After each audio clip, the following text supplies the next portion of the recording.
안녕하세요, 여러분. 천국의 메아리 채널에 다시 찾아와 주셔서 정말 감사해요.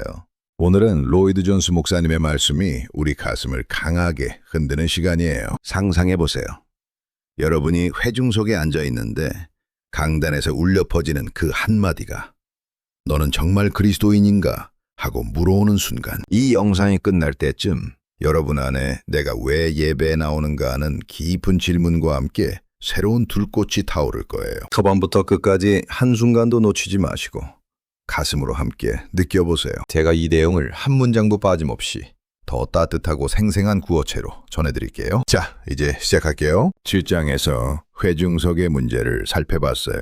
시대가 변했으니 시대에 맞춰 회중의 태도에 맞게 설교해야 한다고들 말해요. 그런데 그게 잘못된 이유는 사실과 경험으로 비춰봤을 때 수세기에 걸친 전통으로 봐도 완전히 틀렸기 때문이에요. 현대사상은 진정으로 거짓된 생각을 기초로 하고 있어요. 그러면 이런 회중을 대하는 설교자의 태도는 어떻게 해야 할까요? 고린도전서 9장에서 사도의 교훈을 통해 볼 때 변하지 않는 하나님의 말씀에 비춰서 융통성은 있어야 해요. 뿐만 아니라 설교자의 방법은 언제나 메시지와 일치하며 조화를 이루어야 해요. 회중석이 강단을 좌우하거나 지시해서는 절대 안 돼요. 그러므로 설교자가 청중의 상태와 위치를 평가하여 그것을 메시지 준비와 전달 과정에서 마음에 두고 있어야 해요. 정확한 설교를 위해서 회중석을 잘 분석해야 해요. 설교자가 청중의 상태와 위치를 평가해야 한다. 청중들이 설교자를 조정하는 게 아니라 설교자가 청중의 상태와 위치를 평가해야 해요. 사도 바울이 고전 3장 초두에 말한 걸 예로 들면, 형제들아, 내가 신령한 자들을 대함과 같이 너희에게 말할 수 없어서 육신에 속한 자, 곧 그리스도 안에서 어린아이들을 대함과 같이 하노라. 내가 너희를 저주로 먹이고 밥으로 아니하였노니 이는 너희가 감당치 못하였음이거니와 지금도 못하리라. 너희가 아직도 육신에 속한 자로다. 예요. 이 본문에서 바울은 자기는 고린도 교인들의 상태를 감안해서 그렇게 했다고 말하고 있어요. 그 말은 그들 교인들이 그를 이래라 저래라 한 게 아니라 바울이 그들을 평가하고 있었다는 거고, 이 평가가 그가 그들에게 어떻게 설교할 것인지를 부분적으로 결정해 주었다는 거예요. 두 번째 예를 들어볼게요. 히브리서 9장 11절 처음에 있는 말씀이에요. 히브리서 기자는 여기서 우리 주님을 멜기세덱의 반차를 쫓은 대제사장으로 언급하면서 이렇게 말해요. 멜기세덱에 관하여는 우리가 할 말이 많으나 너희의 듣는 것이 둔함으로 해석하기 어려우니라. 때가 오래므로 너희가 마땅히 선생이 될 터인데, 너희가 다시 하나님의 말씀의 초보가 무엇인지 누구에게 가르침을 받아야 할 것이니 젖이나 먹고 단단한 식물을 못 먹을 자가 되었도다. 대저 젖을 먹는 자마다 어린아이니 의의 말씀을 경험하지 못한 자요. 단단한 식물은 장성한 자의 것이니 저희는 지각을 사용하므로 연단을 받아 선악을 분별하는 자들이니라. 여기서 다시 똑같은 걸 보게 돼요. 기자는 그들에게 대제사장 되신 주님에 관하여 말해주고 싶었어요. 그러나 그렇게 할 수 없겠다고 느낀 건 그들이 아직 그것을 받을 능력이 없음을 깨달았기 때문이에요. 물론 이 점을 가르치는 일과 관련해서 볼 때 주요 요소가 되는 점은 교사가 어떤 체제 가운데서라도 그가 해야 할 첫 번째 일이 학생이든 제자이든 간에 그들의 능력을 평가하는 일이라는 거예요. 이 기본적인 법칙은 설교자의 의중에 항상 지니고 있어야 해요. 그리고 우리도 그 점을 부단히 상기할 필요가 있어요. 특히 우리가 젊을 때 더욱 그래요. 젊은 설교자의 큰 실수는 그들을 그들대로 보지 않고 어떠한 사람이 있으려니 하는 식으로 설교하는 거예요. 이것은 어느 정도 불가피해요. 젊은 설교자는 위대한 설교자의 전기를 읽거나 청교도들의 얘기를 읽음으로써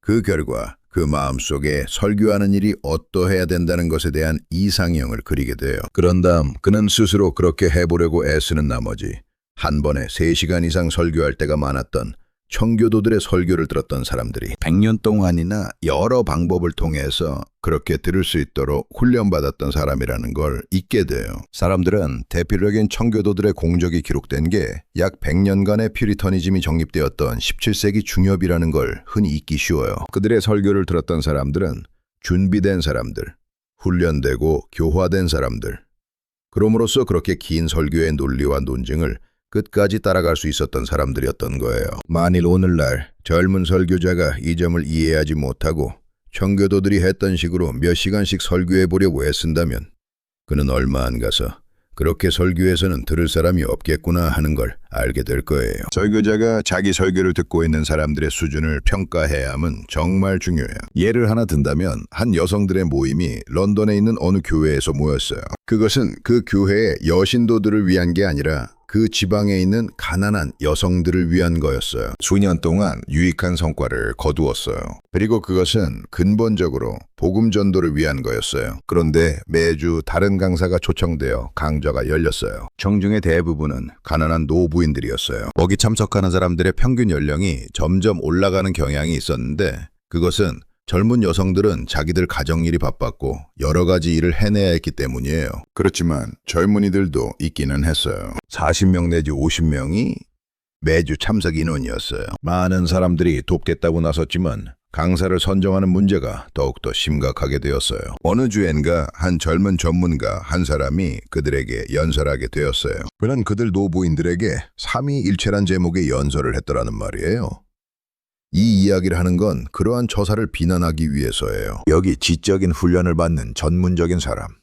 그는 자기 딴에는 자기의 연설을 듣는 회중들을 고려했다고 생각했을 거예요. 그러나 그는 그런 생각을 하나도 가지지 못한 게 분명하고 아마 최근에 나온 삼위일체에 관한 논문이나 책을 읽었던 게 아닌가 생각해요. 그러나 그가 한 일은 전혀 무모했어요. 어린아이에게는 단단한 식물을 주지 않고 젖을 먹인 거예요. 이것이 사도 바울이나 히브리서가 둘 다 교훈하고 있는 원리예요. 첫째, 설교자가 회중을 평가함에 있어서 정확해야 해요. 자기의 설교를 들을 회중의 수준을 평가하는 일은 설교자의 의무이며 직무임과 동시에 그 평가가 참되고 정확할 수 있도록 주의를 기울여야 해요. 이것은 강조할 필요조차 없는 분명한 일이에요. 위험은 설교단이나 회중석에서 다 일어나요. 설교단에서 회중석을 잘못 평가할 수도 있고 회중석이 자신들을 잘못 평가할 수 있어요. 이 두 가지 오류가 분명하게 많이 나타나고 있으며 이것은 우리들의 현재 설명하고 현재 상태에 빠진 주요 이유 중 하나가 돼요. 이 문제에 있어서 설교자가 직면하는 주요 위험은 그리스도인이라고 자처하는 모든 이들 그리고 교회의 구성원인 모든 이들이 그 점으로 보아 필연적으로 그리스도인일 것이라고 가정하는 일이에요. 이것은 사화를 좌우하는 가장 치명적인 실책이에요. 그리고 그것은 가장 흔한 일 중에 하나예요. 교회의 구성원이니까 그들은 그리스도인일 것이라고 가정해요. 이것이 위험스럽고 잘못된 건 다음 이유에서예요. 만일 그렇게 가정한다면 모든 예배에 기성신자에게 적합하게 설교하는 방향으로 치우치게 될 거예요. 그래서 설교자의 설교는 항상 교훈적이어서 복음 전도적인 요소와 오점은 무시되어 아마 거의 완전히 없어지게 될 거기 때문이에요.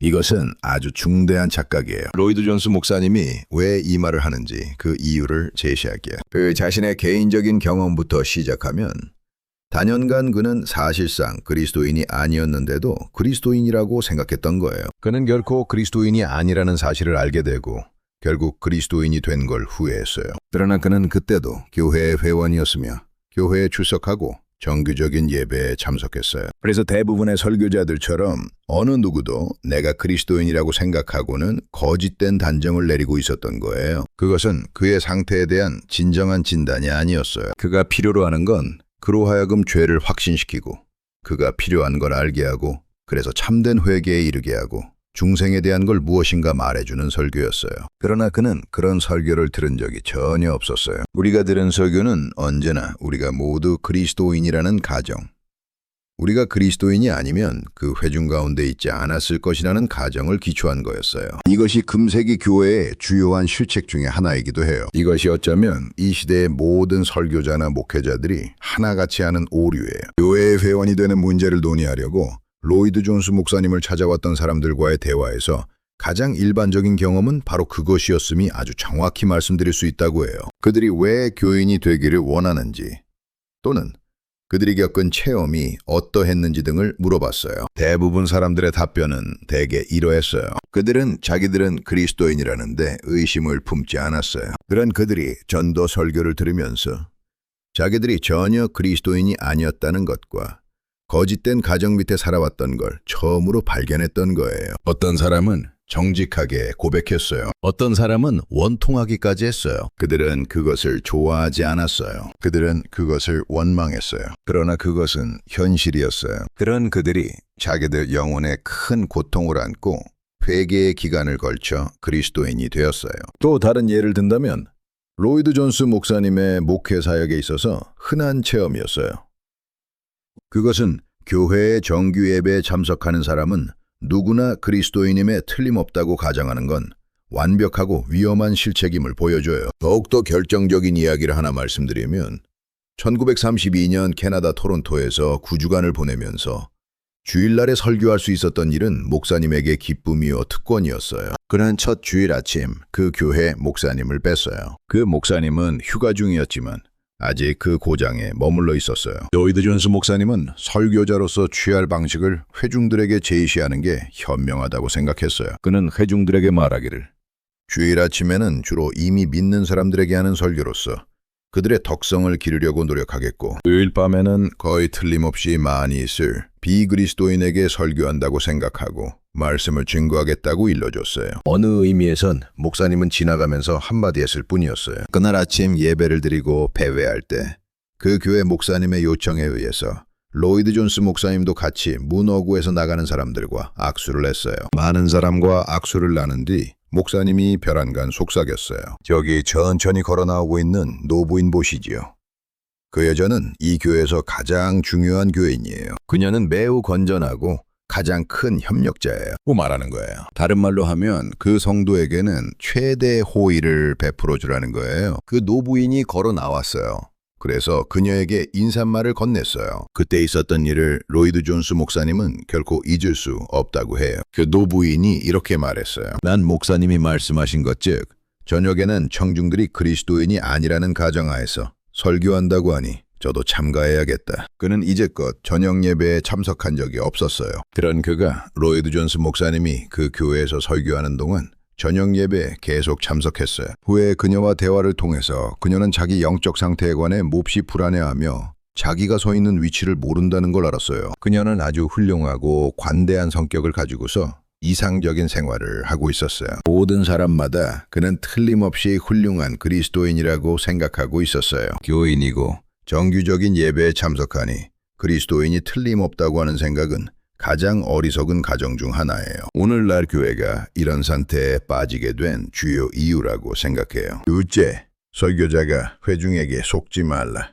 그러므로 우리는 이 점에 각별히 주의해야 해요. 같은 원리가 설교를 듣는 이들에게도 적용돼요. 자기들은 그리스도인이라고 자처하고 있기 때문에 자기들이 그리스도인이 아니라고 하는 설교가 필요한데도 그러해요.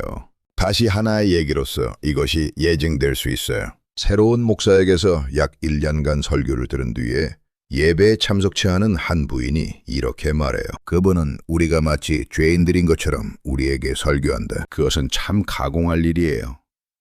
그녀는 편안하지 못하게 되고 자기 자신을 시험하게 되고 자신을 진정으로 알게끔 인도되었었어요. 그런데 그녀는 그것이 싫었어요. 그녀는 거의 30년 동안을 그 교회에 출석했었어요. 그러나 그녀는 진리가 개인적으로 정면으로 도전해 올 때 그 진리를 적대한다는 걸 보여주었어요. 그저 일반적인 성경 강해나 좋아했고 신자들을 위한 성경 말씀에 입각한 설교를 좋아했어요. 그 설교들은 그녀를 찌르지 못했고 괴롭게도 못했어요. 그리고 그녀를 시험해보지도 죄를 깨닫게 하지도 못했어요. 그가 죄에 빠져 있는데도 설교가 자기를 향해 부닥쳐올 때 그 설교를 싫어했어요. 이것은 매우 보편화된 태도예요. 이 점이 청중을 평가하는 모든 문제에 있어서 주의를 기울여야 해요. 로이드 존스 목사님은 런던의 유명한 복음 전도를 위한 기독교 단체에 매우 유능한 지도자로부터 편지를 받았어요. 그 편지 내용은 그가 지난 주일 저녁에 목사님의 교회에 참석했다는 거예요. 그런데 거기서 이상한 걸 발견했어요.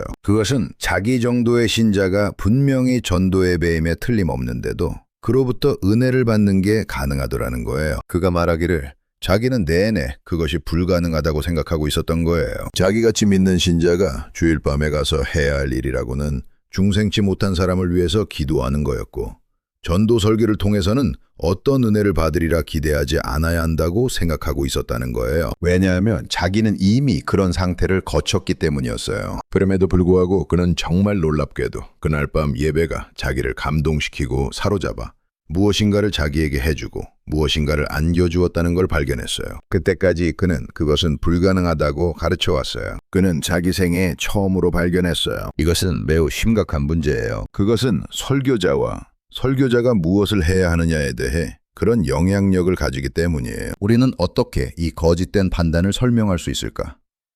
그것은 자기들이 그리스도인이라고 생각하며 성경의 가르침을 지적으로 받아들인 사람들이 말씀의 능력 아래로 가본 적이 한 번도 없었다는 사실에서 기인하는 것 같아요. 그들은 한 번도 말씀의 능력을 체험한 적이 없고 순전히 지적인 교훈만을 받아들였던 거예요. 그리고 그들이 한 번도 말씀의 능력을 접해보지 못했기 때문에 진정으로 회개한 적이 없었던 거예요. 그들은 죄에 대한 일종의 수치감을 가졌을지 몰라요. 그러나 그것은 회개와는 다른 거예요. 이것이 그들의 위치에 대한 설명이에요. 진정한 신자는 언제나 말씀의 능력을 느끼고 그것으로 죄를 깨달을 수 있어요. 어느 의미에서 신앙은 영단번적인 거예요. 그러나 다른 의미에서 볼 때 그렇지 않아요. 자신을 그리스도인이라 자칭하는 사람이 진정한 전도 설교를 들을 때 다시 죄책감과 자신의 쓸데없음을 느끼지도 않고 제시된 복음의 처방을 기뻐하지도 않는다면 무엇인가 근본적으로 잘못된 사람이에요. 로이 존스 목사님의 편지를 했던 사람이 바로 그런 사람이에요. 그의 가슴은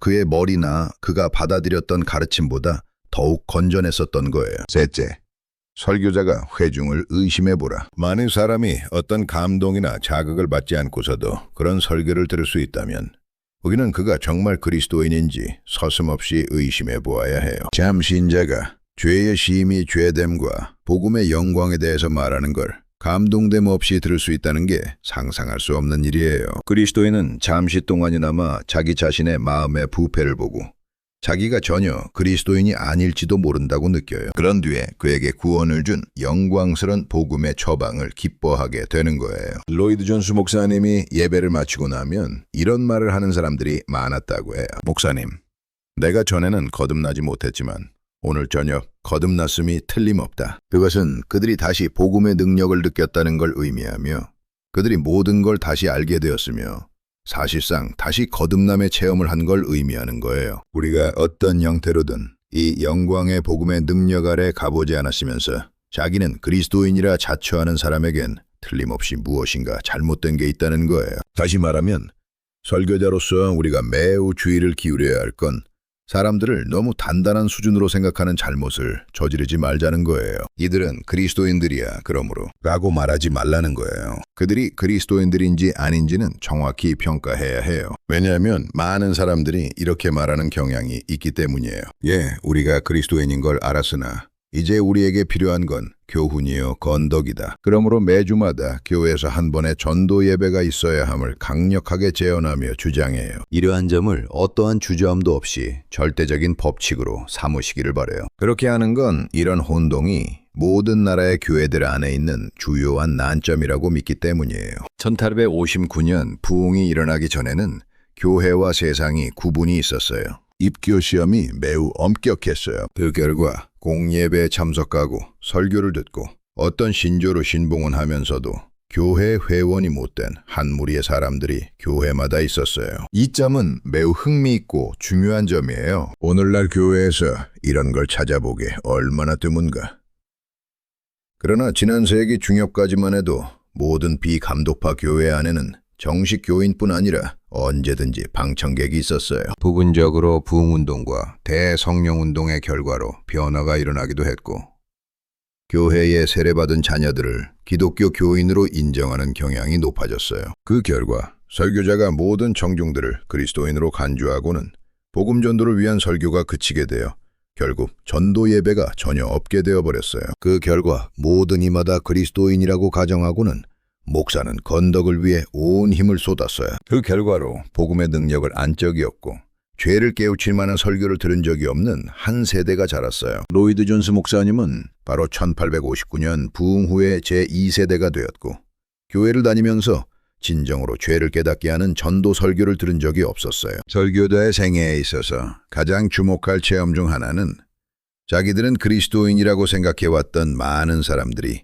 언젠가 갑자기 중생하여 참답게 그리스도인이 될 때예요. 여러 사람들이 그런 일이 일어나는 것보다 교회 생활에 더 큰 활력이 되는 건 없어요. 넷째, 회중은 한 주에 한 번의 예배로 부족해요. 여기서 강조하는 건 교회에 참석하는 모든 사람들이 복음의 능력 아래로 인도될 필요가 있다는 거예요. 복음이란 그저 단지 지적인 걸 위한 게 아니에요. 가령 우리의 설교가 언제나 강해나 하고 덕성을 고취하고 교훈만을 주는 것이라고 하면 딱딱하고 냉랭한 교인들을 만들 거예요. 그리고 거칠고 자기 만족에 빠지고 마는 교인들만을 낳을 거예요. 그것보다 더 쉽게 바리새인 회중을 만드는 게 아닌지 모르겠어요. 이런 잘못된 태도의 좀 더 심한 결과는 매주 그런 사람들만이 참석하게 된다는 거예요. 주일에 한 번 참석하는 걸로 좋게요. 더 이상 무엇을 필요로 하지 않아요. 그들은 주로 오전 예배만 참석해요. 그리고 그들은 소위 일회 교인들이 되어버려요.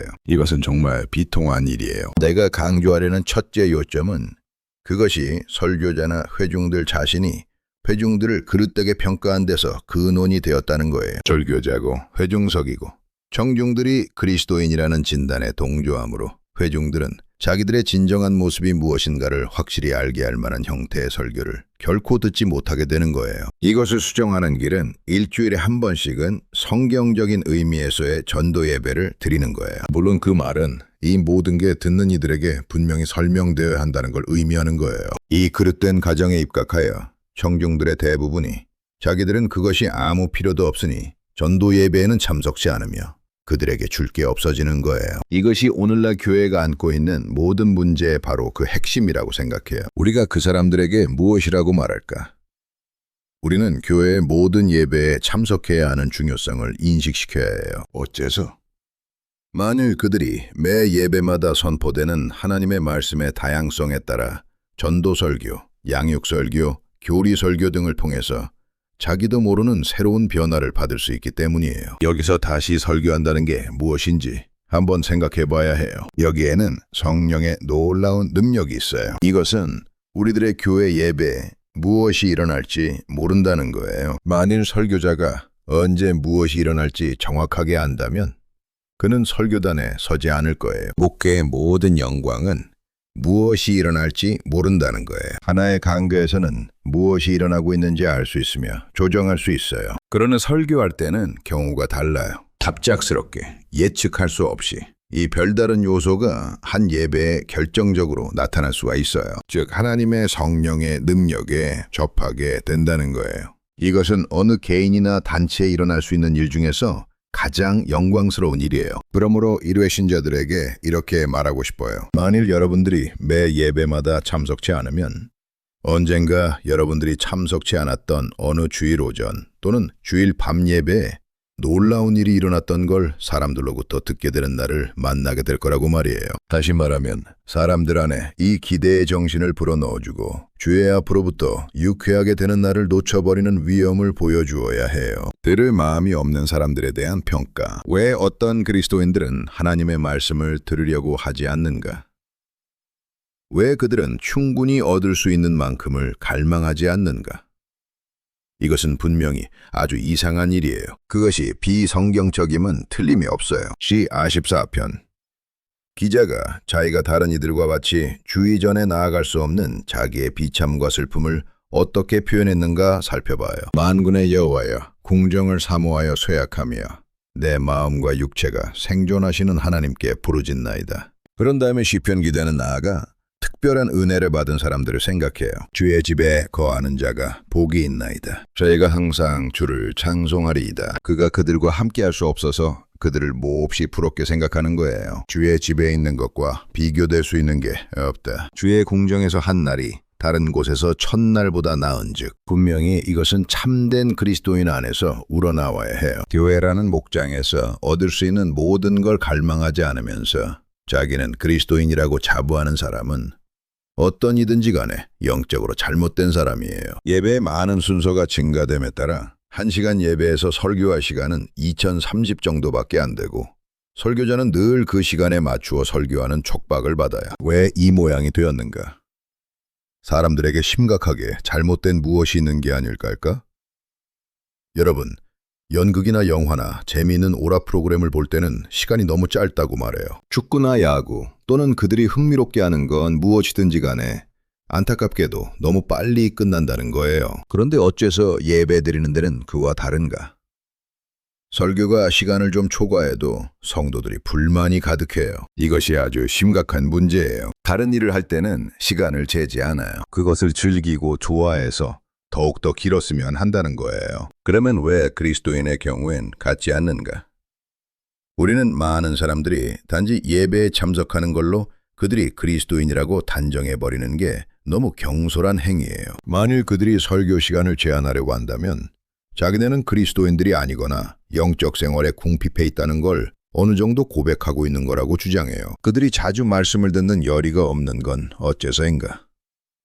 그들은 흔히 설교자에게 자기들의 허락을 받고 설교해야 하며 설교가 짧아야 한다는 조건 하에서만 허락을 해줄 것 같은 인상을 줘요. 문자 그대로 육신적인 의미에서 설교를 들어주기를 포기한 사람들까지도 있어요. 웨스트민스터 교회 존 휴턴 목사가 어느 기회에 어떤 교회에 가서 설교하게 되었어요. 그가 본문을 읽고 있는데 한쪽 구석 뒤쪽에 앉아있던 한 남자가 벽에다 몸을 기대고는 발을 좌석 위에 얹어놓고 실제로 잘 준비를 하고 있는 걸 봤어요. 그래서 그는 그 사람에게 직접 대놓고 말했어요. 선생, 난 당신이 누구인지 모르겠지만 당신이 누구든 간에 난 당신이 공정치 못하다고 생각해요. 만일 내 설교가 끝날 즈음에 존다면 내가 책임을 져야겠지요. 그러나 당신도 아시다시피 한순간의 기회도 주지 않고 있어요. 내가 본문을 읽는 사이에도 잘 준비를 하고 있으니 너무하구만요. 회중들 가운데 많은 사람들이 그런 마음 자세와 그런 태도로 예배에 참석한다는 게 틀림없는 사실이에요. 정말로 많은 사람들은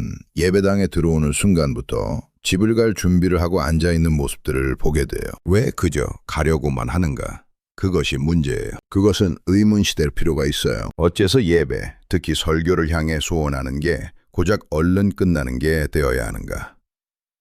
거기에는 오직 하나의 결론만이 있어요. 이 사람들은 겸손해질 필요가 있다는 거예요. 영성이 결핍해 있으며 영적인 마음과 사고방식, 그리고 영적인 이해가 부족해요. 이것은 단순히 견해의 문제가 아니에요. 내가 이것을 말하면 우리들이 그렇게 되어야 하는 모범인 사도행전 2장의 초대교회와 그들을 비교함을 근거로 한 거예요. 이것은 우리가 명심해야 할 일이에요. 저희가 사도의 가르침을 받아 서로 교제하며 떡을 떼며 기도하기를 전혀 힘쓰니라. 날마다 마음을 같이하여 성전에 모이기를 힘쓰고 집에서 떡을 떼며 기쁨과 순전한 마음으로 음식을 먹고 하나님을 찬미하며 또 온 백성에게 칭송을 받으니 주께서 구원받는 사람을 날마다 더하게 하시니라. 여기에 우리가 매일 설교하는 일과 가르치는 일과 교훈하는 일을 맞아들이는 그리스도인들을 봐요. 주일날뿐 아니라 어느 주일날 한 번뿐만 아니라 가능한 한에서 집에 모여서 열심을 다 내었어요. 그것이 짧기를 바라거나 설교가 짧아야 한다고 설교자를 귀찮게 구는 일도 없었어요. 날마다 계속해서 힘쓰니라. 그들이 무엇보다 원했고 즐거웠던 게 바로 그것이었어요. 물론 그것은 참된 기독교 내에서는 필연적인 일이에요. 사도 베드로가 그 점을 이렇게 표현했어요. 갓난아이들 같이 순전하고 신령한 젖을 사모하라.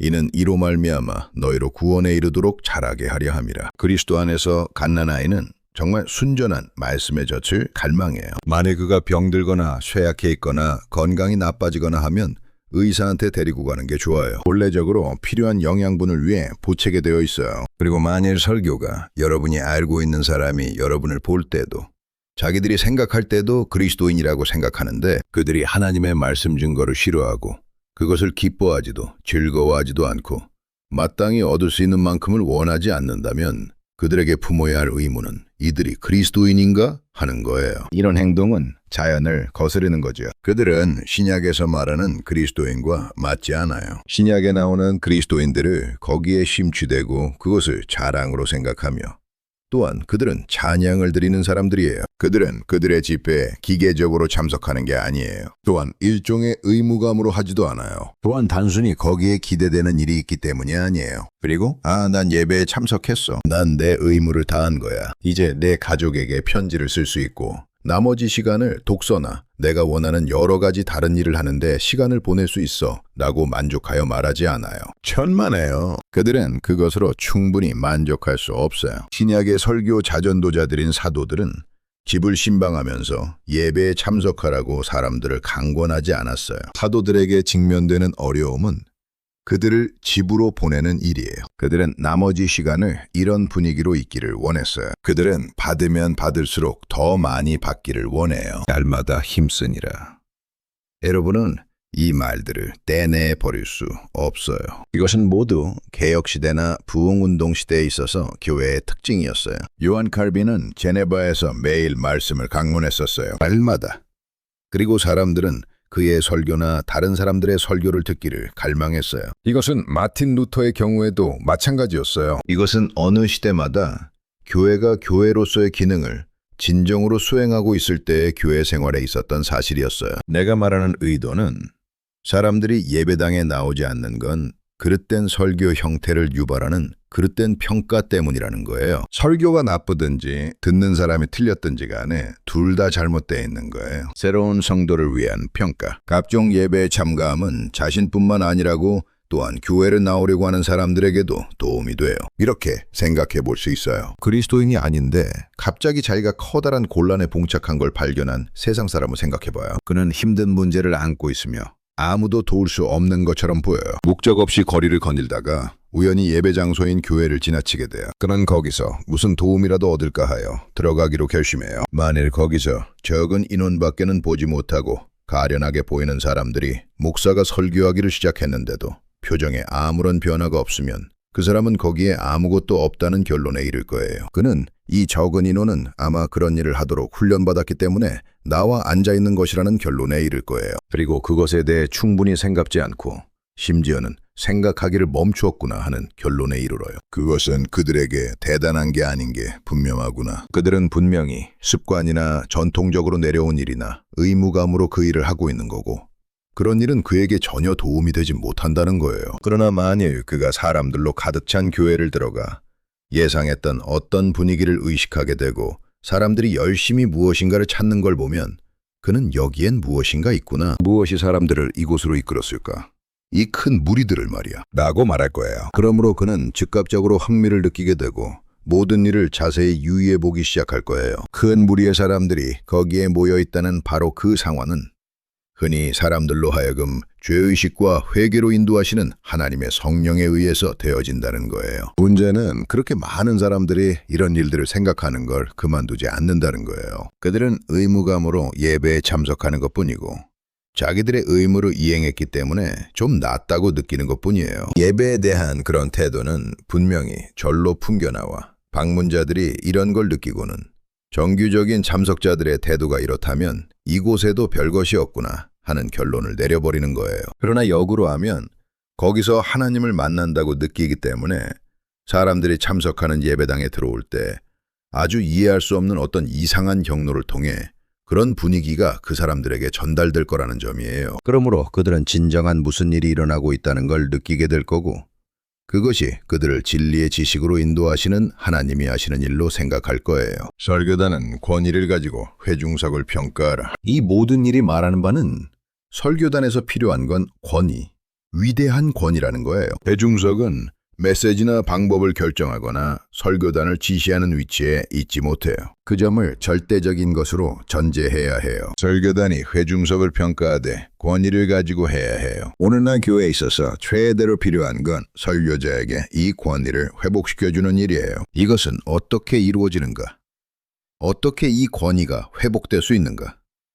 우리는 여기서 매우 주의를 해야 해요. 왜냐하면 이것이 전에 자주 문제화되었고 그릇된 길에 봉착된 일이 흔히 있었기 때문이에요. 케블, 뉴만경, 퓨지, 매닝경, 기타 여러 사람들과 관계되어 일어난 지난 세기의 옥스퍼드 운동이 그런 경우였어요. 그들은 이 권위 문제에 관심이 있었어요. 그들은 교회 강단이 권위를 잃었다는 사실을 의식하고 그것을 복구하는 길을 모색하기 시작했어요. 그러나 그들은 프로테스탄트 입장에서 볼 때 완전히 그릇된 보조를 취했어요.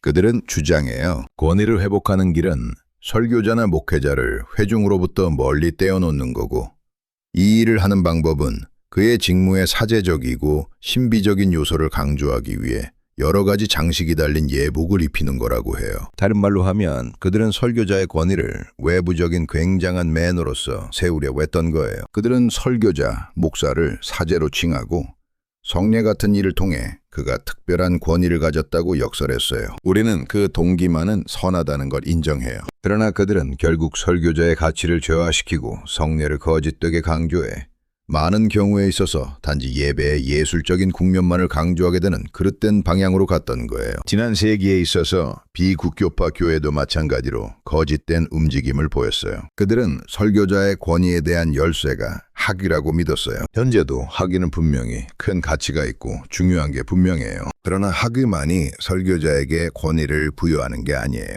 학위는 그로 하여금 다른 학자들 틈에 서게 하고 현인들을 접촉하게 해줘요. 그러나 그것이 설교단에서 가장 우선적으로 필요한 건 아니에요. 이미 사람이 유능하면 할수록 그는 더욱더 좋은 설교자가 될 것임에 틀림없다고 말한 바 있어요. 지식과 문화는 말할 수 없이 가치가 있어요. 그러나 그것들이 종이나 하녀로 사용된다는 조건에서예요. 그 자체로는 어떠한 권위를 주지 않아요. 설교자에게 권위를 주는 건 하나밖에 없는데 그것은 그가 성령에 충만해지는 것이에요. 전체 교회 역사, 특별히 지난 100년간의 역사는 이걸 증명해줘요. 이 시점에서 어떤 이들에게는 놀랍게 들릴 수도 있지만 설교자가 강단에서 가운을 입는 게 좋다고 믿어요. 이것이 영적 권위에 대해 말하는 것과 어떻게 조화될까?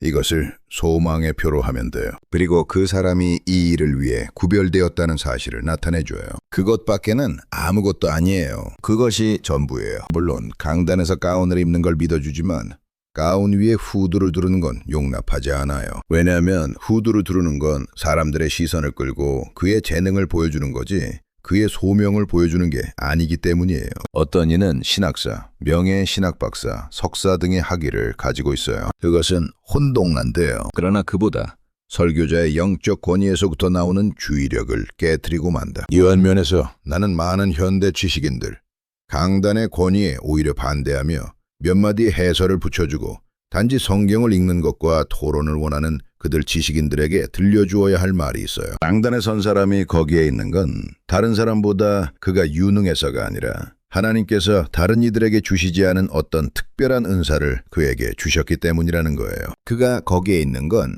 이 소명, 즉 교회에 의해서도 지지를 받은 이 소명을 그가 받았기 때문이에요. 교인들은 자기들이 설교자와 어깨를 겨루고 있다고 느껴서도 안 되고 자기들도 그 사람만큼 알고 있고 그가 읽을 수 있는 책을 읽을 수 있다고 자기들에게 설교하는 설교자의 권위를 의심해서도 안 된다는 거예요. 그들의 주장이 아주 사실일 수도 있어요. 그리고 그들이 더욱 능력이 있을 수도 있어요. 그리고 보다 더 많이 알 수도 있어요. 그렇더라도 이 사람은 여전히 구별되었어요. 어째서?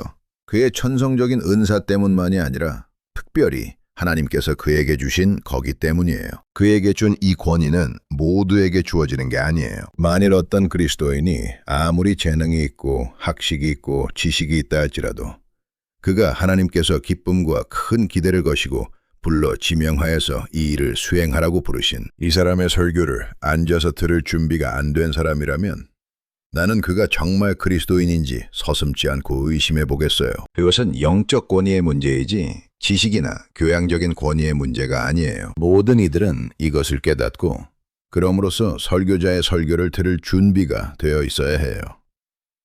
배중과 건물. 이상은 우리들로 하여금 설교하는 일, 즉 설교하는 행위가 무엇인가에 대한 일반적인 고찰의 마지막으로 이끌어줘요. 나는 그것을 완벽하게 하기 위해서 내가 말해왔던 것 중에서 가장 비영적인 것으로 들릴지도 모르는 또 다른 말을 하려고 해요. 그러나 그것은 사실상 중요해요. 다름 아니라 건축 분야예요. 온 회중이 한 건물 안에 앉아서 한 사람의 설교를 듣고 있어요. 그러므로 건축은 중요해요. 그러나 그것이 지나쳐서는 안 돼요. 로마 가톨릭과 그들의 계승자들과 모방자들은 이것에 너무 지나쳐요. 그들이 세운 거대하고 위압적으로 꾸민 건물들, 대성당, 은 사람이 거룩함의 미가운데서 예배드리기를 소원하는 하나님의 영광과 위대성을 그들의 생각에 인상짓도록 하기 위한 시도예요. 그러나 너무 지나쳤기 때문에 그런 곳에서 설교하기가 거의 불가능하게까지 만들어요. 그러므로 그들은 모든 것 중에서 가장 중요한 건 무시해버리는 죄를 짓게 돼요. 교회당 건물은 그것을 지은 사람들이 어떤 이들인가를 많이 말해줘요. 가장 흥미로운 변화가 지난 세기의 준엽에 영국뿐만 아니라 미국에서도 일어났어요. 그때까지의 교회들과 예배당들은 대부분 아주 간단한 건물이었어요. 그 건물은 집회장으로 불리웠는데 그것은 그 건물들이 하나님께 예배하고 복음 강론을 듣기 위해 사람들이 모일 수 있도록 지어졌기 때문이에요. 필요했던 건 그 목적에 적합한 장소였어요. 그러나 19세기 중엽 이후 변화가 일어나 고딕식을 본딴 이러한 거대하고 화려한 건축을 하기 시작했어요. 거액의 돈이 트랜세프트를 겸비한 톨은 아치형 건물을 만들기 위해 투자되었어요. 아름다움과 장엄함이 강조되었어요. 이들이 자기들의 본성을 드러낸 게 얼마나 슬픈 일인가. 그들은 말하기 시작해요. 이 국교도들인 우리 자유교회는 이젠 전망에 좋아지게 되었다. 우리는 더욱더 교육을 받고 더욱더 수양을 받아 학식 있는 사람과 지배계층의 사람과 함께 사회의 일익을 담당하게 되었다. 그러므로 그들은 영국 성공회나 천주교의 건축 양식을 모방하여 거대한 둥근 천장과 음향악상 불가능하게 간주되는 기타 다른 장식을 도입하기 시작한 거예요. 그들 생각은 자기들이 복음 전도에 대한 무지와 조잡에서 얼마나 진보했는가를 보여주는 데 있어요. 그러나 실제적으로 그것은 비극적인 영성의 침체를 천명해주고 있어요. 건물이 더욱 화려하게 될 때 영성은 예외 없이 낮아져요. 건물은 그 안에 모이고 그런 건물을 좋아하는 사람들에 관해서 또한 그 건물을 지은 사람들에 관해서는 더욱더 많은 걸 말해줘요. 그러면 우리가 건물에서 바라는 게 무엇인가? 분명히 제일 절대적인 건 훌륭한 음향 효과예요. 아무리 강조해도 지나칠 수 없어요. 로이드 존스 목사님이 여러 해 동안 여러 나라의 교회 건물 안에서 설교한 주요 경험을 말하는 거예요. 믿겨지지 않을지 모르지만 영국에 세워진 새 건물들 중에 많은 교회 건물이 폭격 때문에 재건되어야 했어요. 건물이 이미 집회장 형식을 취해 세워졌던 경우는 하나의 예도 찾아볼 수 없어요. 왜 그럴까? 그들 건물들이 거대해서 아니라 음향 조절이 절망적이었기 때문이에요. 어째서 그래야만 하는가? 주로 건축가들이 음향에 관해서 아는 게 없기 때문이에요. 그들이 관심이 있었던 건 외양상의 미였고 건물이 우아한 선과 곡선들이었어요. 그들은 음향에 대해서 전혀 몰랐다는 거예요. 교회 건축에 있어서 첫 번째 요건은 그 건물이 훌륭한 음향 효과를 가지고 있느냐 하는 거예요. 여러분은 그것을 어떻게 할 수 있는가? 그 방면에 있어서 하나의 큰 진리요, 진수가 되는 원리는 평평한 천정이에요. 조금이라도 울퉁불퉁하면 언제나 좋지 않아요. 커브와 각도는 금물이에요. 평평한 천정의 우묵한 곳은 음향을 파괴하는 거예요. 너무 거대한 건물을 가지는 것 역시 실수예요. 로마 가톨릭과 영국 성공회의 양식을 따르는 추세가 설교하는 일에 그런 해를 끼친다는 거예요. 거의 많은 건물이 강단 위나 뒤에 소리를 반사해주어 잘 내게 하는 반향판을 설치하는 건 내가 말하고 있는 것에 대한 웅변적인 증거예요. 웅변적이라뇨? 아마 나는 그것을 반향해주는 것이라고 해야겠지요. 설교자는 자유로워야 해요. 목소리를 내느라고 신경을 곤두세우는 건 설교의 효과를 절감하게 할 거예요. 그는 자유로워야 해요. 건물의 특징은 이 일에 중요한 역할을 해요. 강단은 어떻게 할까? 중앙에 오게 하라. 한쪽으로 밀어붙이지 말아요. 설교한다는 건 교회와 그의 기능에 비춰볼 때 최대의 행위예요. 그것은 다른 무엇보다 필요한 거예요. 그러므로 강단을 중앙에 놓아요. 강단의 높이는 어떻게 해야 할까? 청중들과 관계에서 올바른 강단 높이 측정은 중요한 거예요. 오늘날 강단을 낮게 하는 경향이 있어요. 그것은 설계자가 설교하는 일이 무엇인지 모르기 때문이에요. 이 말을 오해하지 말아요. 그러나 건축학적으로나 구조학적으로 볼 때 설교자는 언제나 회중을 내려다보고 설교해야 해요. 만일 교회에 발코니가 있다면 설교자가 강단에 섰을 때 그의 눈높이가 발코니 층의 앞자리에 앉아있는 사람들과 어느 정도 같아야 해요. 그다음 설교단 강대상의 실제적인 높이가 중요해요. 최근에 어떤 교회에서 설교할 때 설교하기가 거북한 걸 느꼈어요. 강대상이 내 가슴보다 올라갔기 때문이에요. 내 느낌이 내가 마치 물속에서 가슴을 내놓으려고 애쓰는 것과 같았어요. 설교하는 입장에서 그 모습은 아주 망측했어요. 그 강대가 새로 조정돼야겠다고 말할 필요가 거의 없을 정도예요. 일종의 상자 속에 푹 들어가서 설교할 수는 없지 않는가.